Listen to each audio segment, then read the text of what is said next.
Well, yes, good afternoon everybody, and yeah, it's my first video of 2020. I've been really busy because I'm selling my house, so I've been doing lots of stuff. And just this week, also got an email to say that I've reached 1,000 subscribers, which 1,000 people wanting to listen to me talk. I'm quite bemused about, but there you go. Anyway, this latest video is about my latest experience with those lovable rogues, the carters. These particular carters were local carters in Annan, where I live not so far from. It was just last week. It was a really cold day. I went into Annan and there were two girl carters in the same place where I'd spoken to two blokes sometime last year. And I sat in the car, I was outside the shop. I thought, can I just hold back, refrain from actually going up and speaking to them? But I just watched as I was like turning off the key, and just 1, 2, 3, 4 people walked past, and just the same thing, just standing there, not speaking to them. And I thought, oh no, I've got to say something. This is just ridiculous. So I got out of my car, I walked towards them, but I needed an introduction. I needed something to open up. So I noticed that they had magazines at the side in a different language. I thought it may be Polish, because we did have a Polish community in Annan who came here to do the jobs that local people didn't fancy. And I just stopped, went to, I says, oh, is that what language is that? Is that Polish? And the younger of the two girls, well, they may be the same age, but the more vocal one said to me, oh no, that's Gaelic. Now Gaelic is it was spoken in large parts of Scotland, not everywhere spoke Gaelic, and now they're trying to reintroduce it back as making it mandatory in schools. So it's getting taught in a lot of people in the Highlands and Islands of Scotland speak Gaelic, but not so much in the lowlands of Scotland where I live. So anyway, I just then says, all right, Gaelic, and she says, not as though I can speak Gaelic. I says, right, okay. And I then said, I have to say this. I said, I have to say this. I said, I'm absolutely, totally against what you're doing right now. I says, because I says, literally, you believe that Armageddon is imminent, and yet, and I actually, as I was talking to her, I says, that person's walking past you, that person's walking past you, that person's walking past you, and you're not stopping them, you're not stopping. I says, it's the worst warning message of all time. And she went, well, this is only one of the avenues that we do. We also engage in house-to-house work. And I says, well, hold on a second. I says, I work at home and I have had witnesses come to my doors for quite a long time now, maybe a couple of years. I said, and here we are, these people are right in front of you. If you go to their house right now, they would be out. They're right in front of you, but you're not talking to them. You're not talking to them. Says, oh, well, we're encouraged not to do that anymore. We encourage that they come up to us. And I says, but the thing is, they're walking past you and they don't realise the importance of your message. I said, your little stand here, where does it even say Jehovah's Witnesses? Really small writing. It says, oh, really small there. It says jw.org is big. Jehovah's Witnesses more, so you might even not know who you are.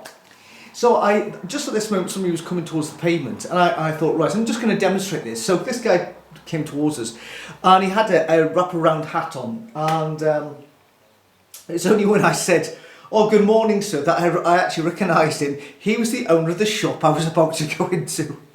So he knew me. He went, oh, hello, Terry, and I went, oh, hello, David. And I says, these are Jehovah's Witnesses here.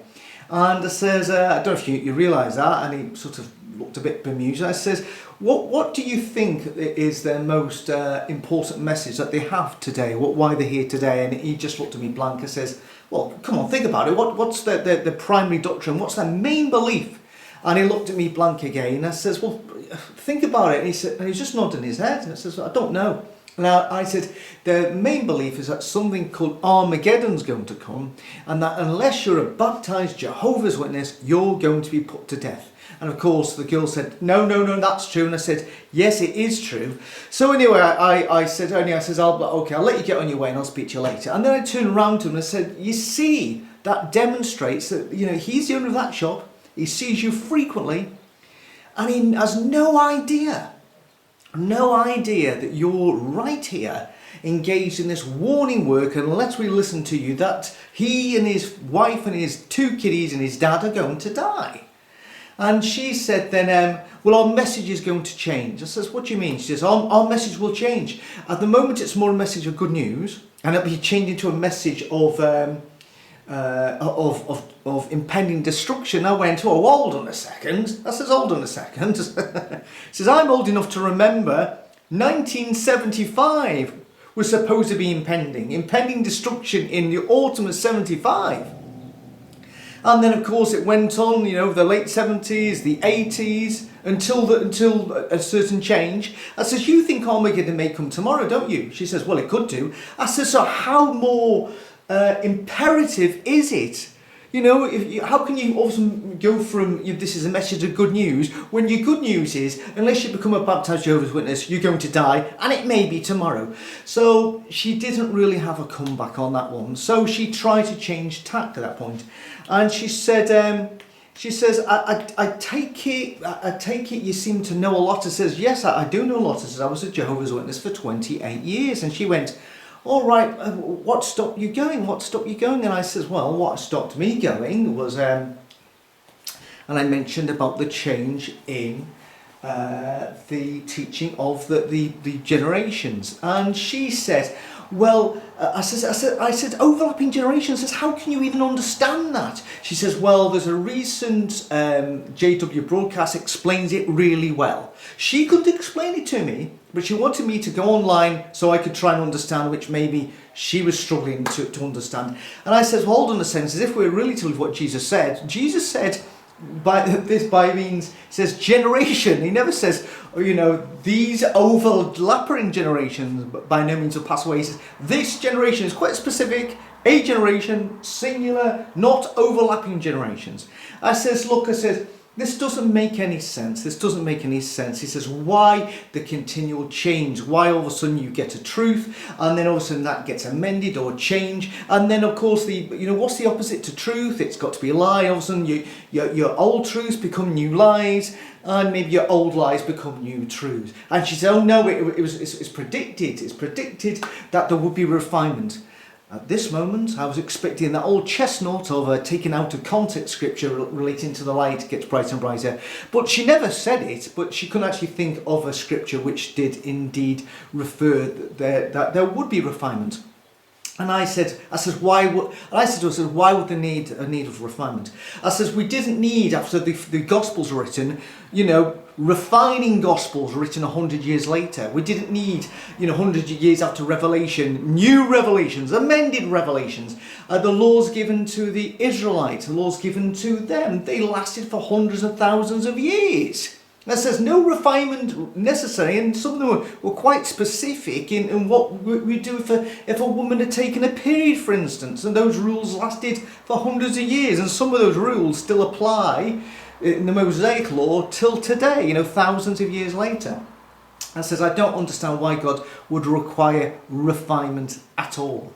So she then realised, I'm not, this isn't working. I'll change something else. She says, okay then, what do you think? What do you think now? What do you think about the Bible and God? And I says, well, to be honest with you, I says I struggle now to even respect the God of the Bible. And she says, well, why is that? I says, well, for instance, I says, look what happened recently in Australia, and both of them knew the figure. 500 million animals had died. I don't know how many insects had died, that would run into the billions, but 500 million animals died a horrible death. They were burnt to death. And there were some unique species on an island called Rabbit Island, only could find on Rabbit Island, and they're now extinct. They're gone. They don't exist anymore. And I said, yes, and that they were because of bushfires, which we believe now is because of global warming, which man is responsible for. And of course they went, oh yeah, that was prophesied to happen, that man would ruin the earth. So that's one of the signs to show us that in the last days. And I went, well, hold on a second here. I said, this is a problem I have with the Bible. The problem I have now, that I look at what happened, 500 million creatures died, and I says, but look what God did in the flood. God destroyed billions, I mean billions of creatures all over the world, the worst case of animal cruelty known to man. And she turned back and said, oh, well, God had to do that. He had to do that. It was a wicked world. It was a wicked world, so he had to destroy them. And I went, whoa, hold on a second here. I says, no, he didn't. Think about what happened when the angel passed over Egypt. If you had the blood of the lamb on your door, you were all right. If the angel passed over and could see your door had no blood in it, it was hard luck for the firstborn in that family. You died. You know, doesn't matter how old you were, guilty you were, it doesn't really matter. You died. If you're an Israelite, you didn't have the blood on the door, you died. Oh, run out of blood, shit. You know, you died. This is what happened. I said, and then there was also the angel that passed one night, killed, what was it, 185,000 of Sennacherib's army, the Assyrians. I said, so it shows that one angel could be selective, kill thousands of people selectively, choosing, you know, which ones to choose. No animals hurt in this process at all, apart from obviously all the lambs that got slaughtered for all the blood. You've got to, you know, when do we ever think about the lambs in that story?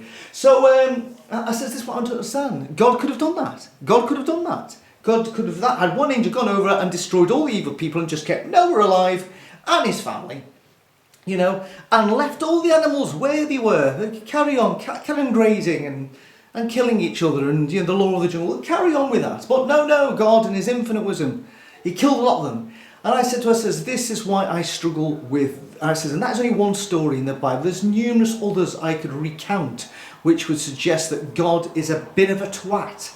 And she then thought, oh, this isn't working either. Maybe you should try something else. So then she said, well, what I keep on coming back to is this. I can't believe that we came here from nowhere. I see too much design in the world, in the universe, in the material universe, and plants and animals and humans. I see too much design. So that always brings me back to the fact that there must be a creator. Now, her point is a massive, valid point. It is. It's hard to deal with the fact that you can look at evolutionists and say, oh well, we all evolved here. But then people can say that, you know, the evolvement is just another word for adaptation, and that when we see creatures changing over hundreds of thousands of millions of years, they're just adapting. And you have to then go back to is, well, who made the sun? How did the planets end up circling the sun? How, you know, and it, not just one sun, billions of suns. At the end of the day is, how did that all come into being? How did the first cell form? You know, where did gravity come from? Water molecules, you name it. It's just the chances are so remote, and it's hard it's hard to come back with something which makes any sense when you go down that line. You know, it's the same thing. You can say, where did God come from? We don't know. Where did the material universe come from? We don't know. They're just some questions which there'll never be answers to, and let's not worry about them, because it's more important about what we're doing and where we're going as people than what happened billions of years ago.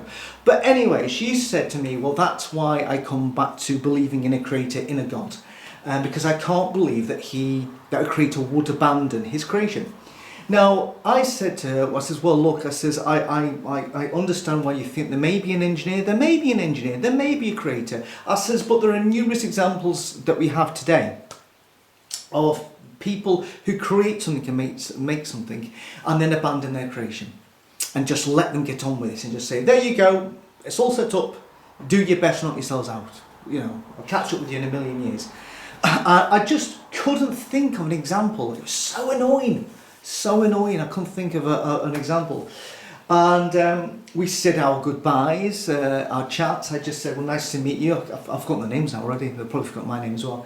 And I just said to her, my final word to her says, look, I says, I appreciate you have your faith. I says, it's nothing wrong to have your faith as long as it doesn't endanger you or somebody else, and it can help you through some terrible times in your life. A lot of people rely on that faith to continue living. If they didn't have the faith, it'd be like there would be nothing worth living for, and I can really, really understand that. So I couldn't knock somebody having a faith, to be honest with you. And I says, and then I said to her, I says, the only thing I suggest to you is that, I says, please do some independent research. She says, oh no, I just don't accept anything that I hear or read from the watch. I'm thinking, probably think you do. If you've swallowed the overlapping generations, really would suggest that you are there to believe any old nonsense that these guys in New York come out with any day, because God's using them, obviously. So we went away. And it was only when I was walking my new dog called Douglas the dog. I was walking Douglas and I was thinking, why couldn't I think of an example? Bizarrely, it was staring me in the face. The obvious example of, they come back to that about, I can't believe that a creator would abandon its creation. Well, guess what? There are mothers and fathers who bring into this world maybe not one child but many children, and then even at an early age they just go, I'm out of here, and they literally leave when the children are younger. Fathers, mostly fathers, but mothers do it as well, and they go off and they'll have nothing to do with their creation ever again. They abandon their creation and just say, well, there you go, I brought you into this world, it's up to you. I know you're only 6, 5, 4 and 3 or whatever it is, but you've got to crack on. Your mum will help, or maybe you'll get fostered or whatever it is. And they just abandon their creation and off they go. And of course, what I should have thought of more than anything else is how Jehovah's Witnesses abandon their children if the children become disassociated or disfellowshipped. If they're not asked to leave the home, and if they already have left the home, they are not encouraged to have any contact with them at all, not even like a picture of the birth of the grandchild on social media, nothing. They abandon their creation, and there are numerous examples of witness parents once their son or daughter has been disfellowshipped and they're out the family home, and they have no contact with them. They've never even met their own grandchildren. They've completely abandoned their creation, and they've abandoned the future creation. They've turned their back on their own flesh and blood. So there is the ultimate example of how, a creator can abandon its creation. So if we can do that, and we're in the image of God, is there no reason to believe, therefore, that whoever did set everything in place in this earth, there's no problem at all in abandoning us, and that all the stories that we see in the Bible are just man's attempt to try to understand the creator and has formed the creator in our image instead of the other way around. So that was it. So if I do see this lassie again, and it may be today because I'm going back into Annan, but they're usually there in the morning, but if I do see her again, I'll go back to her and just say, look, I've had a rethink about abandoning creation, and I'll use that as an example. That's it. So I hope you enjoyed the video, and like and comment and all the rest of it, and see you hopefully soon again with Douglas the dog, not barking. Bye bye.